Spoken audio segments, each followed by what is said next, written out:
ভাইয়া হ্যাঁ তুই আসলে কিছু বলবি নাকি? হ্যাঁ ভাই আমার কিছু বলতে চাই।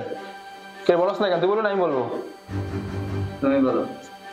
শোনো ভাইয়া, তুমি আমাদের বড় ভাই, তোমার আমার সম্মান করে ঠিক আছে।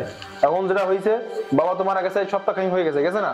এখন আমি একটা কথা চাই, আমার বাবার যে সম্পত্তি আছে সমস্ত সম্পত্তি আমাদের ভাগ করে দাও। আমরা দুই ভাই যেটা পাই এটা আমাকে দিয়ে দাও।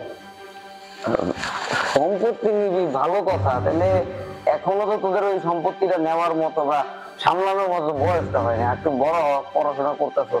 শোনো ভাইয়া, এরকম ক্যাসেল করার টাইম আমার নাই ভাইয়া। আমার জমি লাগবে, জমি দাও। তোমার তোমার তোমার অনেক দাম সহ্য করছে, এখন পারবো না ভাই। আমরা বড় হয়েছে, আমাদের কিছু লাগবে তো নাকি? তো ক্যাসেল করো না তো ভাই, ফাউল ক্যাসেল করে কোনো লাভ না। আমাদের জমি আমাদের বুঝাই দাও, ব্যাস। কি রে, ঠিক করছ তো? হ্যাঁ কি রে ভাই, তোরা আমার সাথে এমন ব্যবহার করতেছস, মানে তোরা তো আমার সাথে আমার রাগারাগি করে কোনো কথা বলছ না। আর এমনিও তোদের সম্পত্তি তো আর আমি মানে কি বলবো, নিয়ে তো আর উল্টা পাল্টা খরচ করতেছি না। এই যে দেখ এখানে থাকতেছিস, খাইতেছিস, হ্যাঁ, বা তুই যে লেখাপড়া করতেছিস, এই যে দামি দাও দাও দাও দাও। থাকতাছিস খাইতাছিস মানে তুমি কি খোলা দিচ্ছ ভাই আমাদের?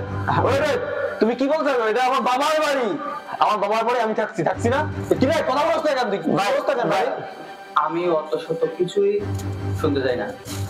আমার জমি ভাগ করে দিবা, আমি একটা বাইক কিনবো, আমার বন্ধু বান্ধবের সাথে ঘুরবো, আড্ডা দেবো, সেটা সেটা সম্পূর্ণ আমার ব্যক্তিগত বিষয়। বাবা মা মারা গেছে, এখন আমার জমি লাগবে। আমি জমি নিয়ে কি করব না করব আমি অত কিছু জানি না। জমি ভাইয়া শোনো, তোমার অনেক রেসপেক্ট করছি, তুমি বলো ভাই। আমার চাই না তোমার কোনো খারাপ ব্যবহার আমরা করি। ফাউল করার সময় টাইম আমার নাই মামা। কেন বলছো না ভাই? আমার টাকা লাগবে, টাকা দাও ভাই। তুমি যখন আমার যা বলছো তখন শুনছি, বাবা বাচ্চা সবকিছু শুনছি না, বলো আমার টাকা লাগবে, ওর টাকা দাও। ভাইয়া তোদের কথা ঠিক আছে, তোরা যা বলতেছিস সব একদম ঠিক আছে। তোরা শান্ত হ, শান্ত হয়ে যাবি হয়, এরকম করতেছিস কেন? তোর সম্পত্তিটা আমি দিয়ে বলছি, তোদের সম্পত্তিটা আমি নিয়ে চলে যাবো। আমি তো এমন তোমার যে না তোদেরকে আমি খাইতেছি ভালো, আমি মুরগি দিয়ে খাইতেছি, তোদেরকে খাওয়াইতেছি আমি বর্তা, তা তো না। শোনো আমি যদি শোনো শোনো শোনো, এই সমস্ত ফাউল ক্যাসাল না অনেক দেখছি ভাই। তুমি কি ভাবছো? হ্যাঁ তুমি বড় ভাই, তোমরা আমাদের এই যে খাবার দাবো এবার থাকবো, কয়েকদিন পরে কি বলবা যে এই কিরে বাবা মা মরে যাবে, তোদের তো আমি দেখছি, আমি টানছি। হ্যাঁ তাহলে এই দিন তোমাদের টানছি, খাওয়াইছিস, আমার জায়গায় থাকছোস, এগুলো খেসালে তোমাদের দই নিয়ে যাবা। ওই সমস্ত ক্যাসালে বুঝতে পারছি ভাই। আমাদের কোনো গল্প শোনার টাইম নাই, আমাদের কোনো ফাউল ক্যাসাল শোনারও টাইম নাই। তুমি আমাদের জমি আমাদের ভাগ করে দাও, দ্যাটস ইট, আর কিছুই না। কিরে ঠিক করছ না? একদম আমার জমি আমাদের লিখে দাও, সমস্যা নাই। সম্পত্তি সম্পত্তি তো তোদেরকে আমি দিয়েই দিব। আজকে তোর যে সম্পত্তিটা দিয়ে দিব, তোর কারোতে এখন মানে ভোটার আইডি কার্ডটাও নাই। ভোটার আইডি কার্ডটা আছে বল ভাই? ভূগোল বুঝে আমাদের লাভ নাই ভাইয়া। কি বুঝতে পারছো? আমি বুঝছি না কিছু। আমার জমি আমাদের লিখে দাও ভাই, আমার টাইম নেই। আমার কথাটা শোন, একটু শোন। সময় হলে প্রাপ্ত বয়স হলে তো আইন আছে, দেশে আদালত আছে। তুই তো তখন আমার নামে মামলা করে হলে তো তোর সম্পত্তি আনতে পারবি। কিন্তু এই মুহূর্তে দেখ তোর কারো একটা ভোটার আইডি কার্ড পর্যন্ত নাই।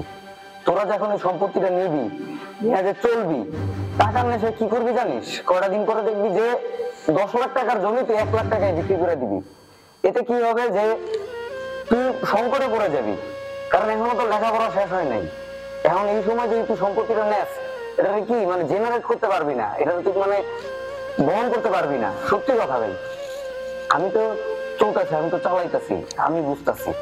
তোর একটা সময় হোক, আমি তোকে সম্পত্তিটা দিব। সবচেয়ে বড় সমস্যা এই যুগে আপন একমাত্র রক্ত আমরাই, এছাড়া বাইরে তো আপন হইব না। তো ভরসা করে দেখ, পুরাই দুনিয়া স্বার্থপর। তোরা এই যে সম্পত্তি নিয়ে এরকম করতেছিস, কালকে যখন এই সম্পত্তি বিক্রি করতে যাবি না, তোরা এই উল্টা পাল্টা বুঝাইয়া তোদের ব্রেন ওয়াশ করে সম্পত্তিটা তোর থেকে হাতে নিব। তোরা যদি এরকম করিস কেমনে আমি বুঝাবো বলবেন? তোমার ভাই না? আসলে ভাই তো ঠিকই বলছে, আমাদের এখন ভোটার আইডি কার্ডও হয়নি, আমাদের অল্প বয়স।